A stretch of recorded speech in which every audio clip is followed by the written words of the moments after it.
Honorable Mutuse, allow me to move to another limb, which is at paragraph 74 of your motion, and that is at page 36.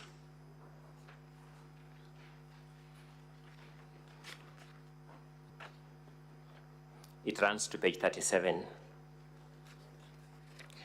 Confirm, Mr. Mutuse, that in respect of ground 10, paragraph 74A and B are the two illustrations, the two particulars that you have given to prove that ground.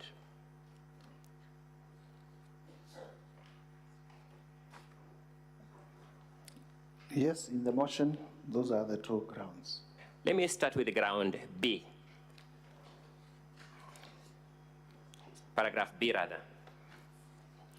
Confirm that you allege that His Excellency Rigathi Gachagua has influenced his family members, allies, associates, and proxies to take control of a local cooperative society in Madeira, which they are financially hemorrhaging. Is that what the motion claims? It does claim it, so. Confirm that you have not given us the name or any evidence of that circle. Have you? Let us not have a war with wananchi. Tusipigane na wananchi wale walituchagua. Let us be empathetic. Let us, if people must move, let there be an engagement. And let people... Yeah, there is a problem up there.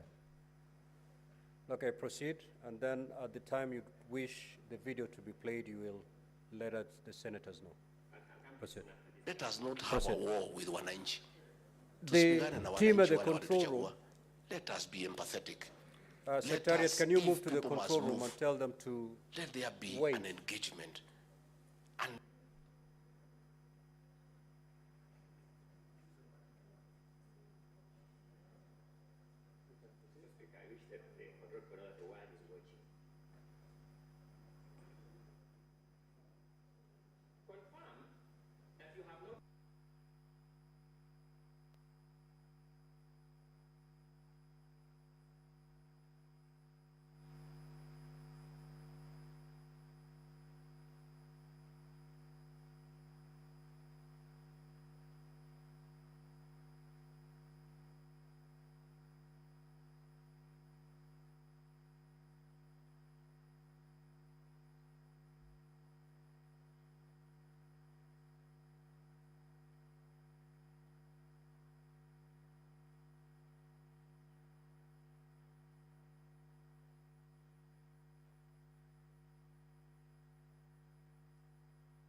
speak closer to the microphone, Honorable Mutuse.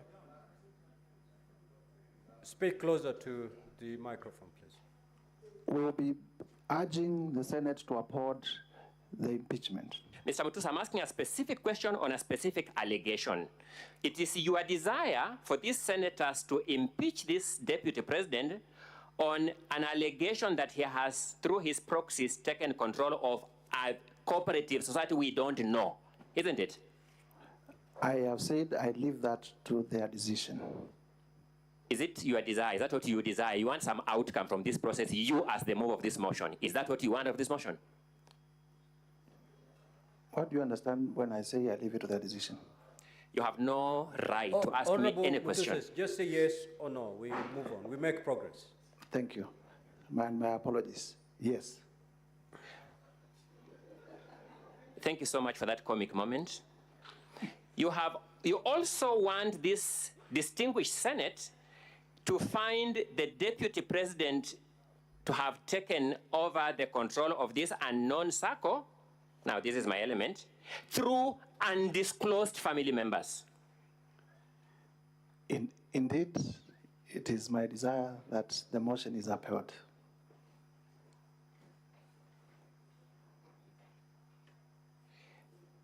Mr.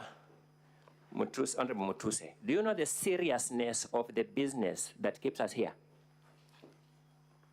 Very well. My apologies, I didn't get the answer. I didn't get the answer. I know. Thank you. You find this request for senators to find this deputy president guilty of taking over an undisclosed circle a serious expectation on your part? Indeed. You also find your expectation for these senators to find the deputy president to use unknown family members to take over that circle a serious expectation? Indeed. You take your work as a member of parliament seriously? Very seriously.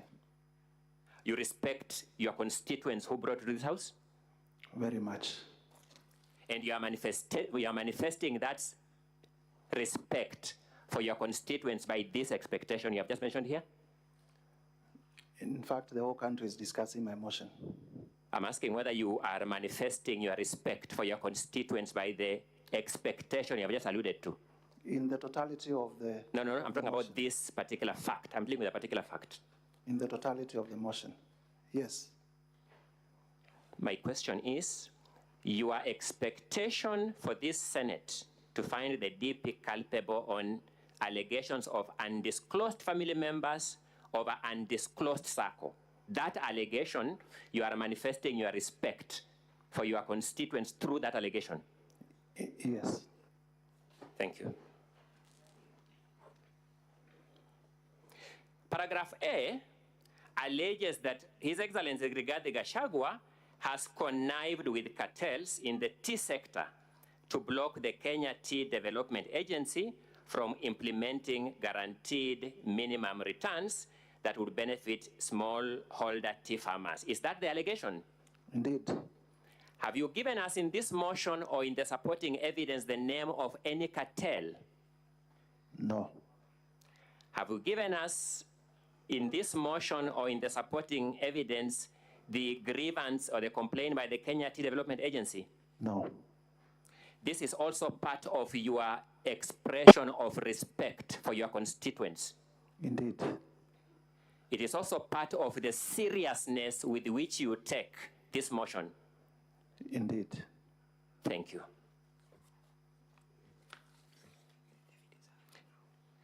Mr. Speaker, may I now move to the video 10 and 10A. Let's start with 10 first.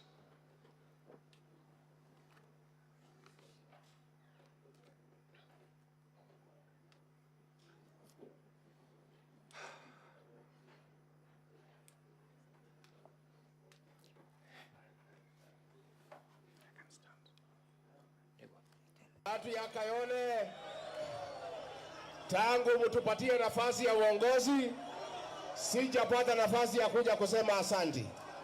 Nataka kutoka kwa roho yangu ndani, watu ya Kayole, asanteni sana. Mimi najua nimeona iko shida ya watu ambaye walibomolewa, si ndio? Na nimeona mumeandika vizuri ya kwamba mteue kamati ya watu wachache ndio mkuje niketi na nyinyi. Just pause there. Mtakubaliana? Pause there. Up that time, the deputy president is suggesting that he needs the people, the citizens there to have a small committee to have an engagement with him. True or not true? True. Is there anything wrong with that claim by the deputy president? There is nothing wrong with... Let's proceed. Mimi ningetaka wale watu ambaye walipata shida hii ya ubomoaji, ambaye ni kitu tulikuwa tumeahidi wananchi haitafanyika kwa serikali yetu. Mimi ningetaka niwasikize na nitapanga na mheshimiwa Meja Dong wakuje ndio tukue na nafasi ya kuongea. Let's pause there. Tumekubaliana? The deputy president is saying he wants to listen to those people so that together they can talk.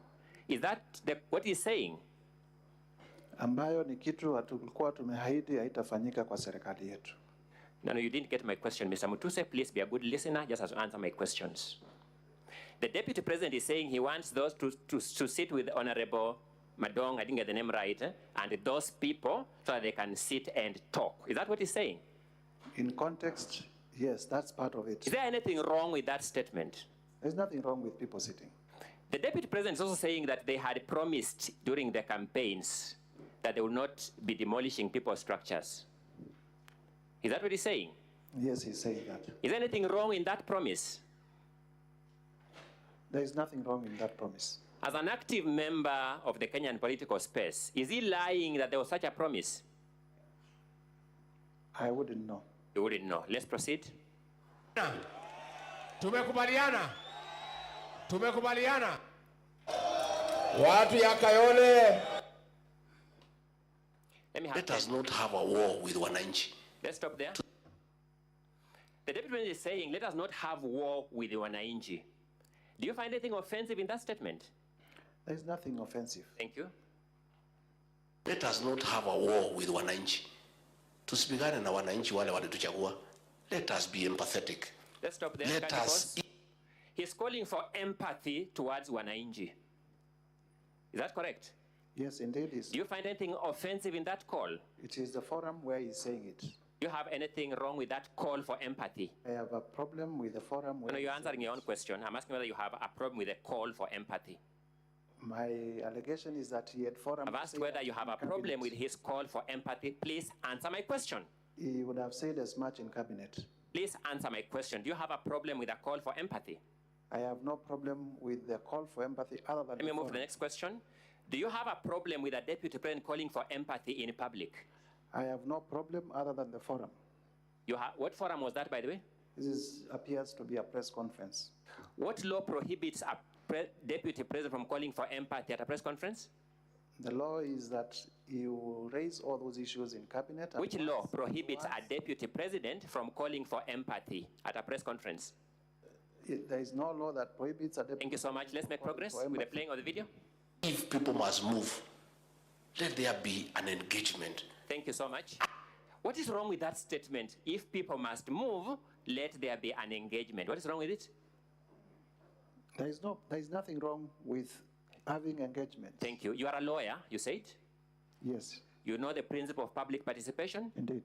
It's actually what the deputy president is addressing. The deputy president is saying, let's have an engagement. That is consistent with the constitutional principle of public participation. True or not true? Well, that's you saying so. The deputy president is saying, let's have an engagement. Is that consistent with or inconsistent with the constitutional principle of public participation? Engagement and public participation may mean different things at different levels. The deputy president is saying, let us have an engagement. I'm asking whether that is consistent with or inconsistent with the principle of public participation. Again, as I said, we would imagine before a policy goes to cabinet, it has also been taken through public participation. Did you engage in public participation? And if you sit in cabinet, you raise objections to that policy, and if your objections are upheld, the policy falls. Which part of this statement by the deputy president? If your objections... Sorry, I'm not asking the question. Yes. Which part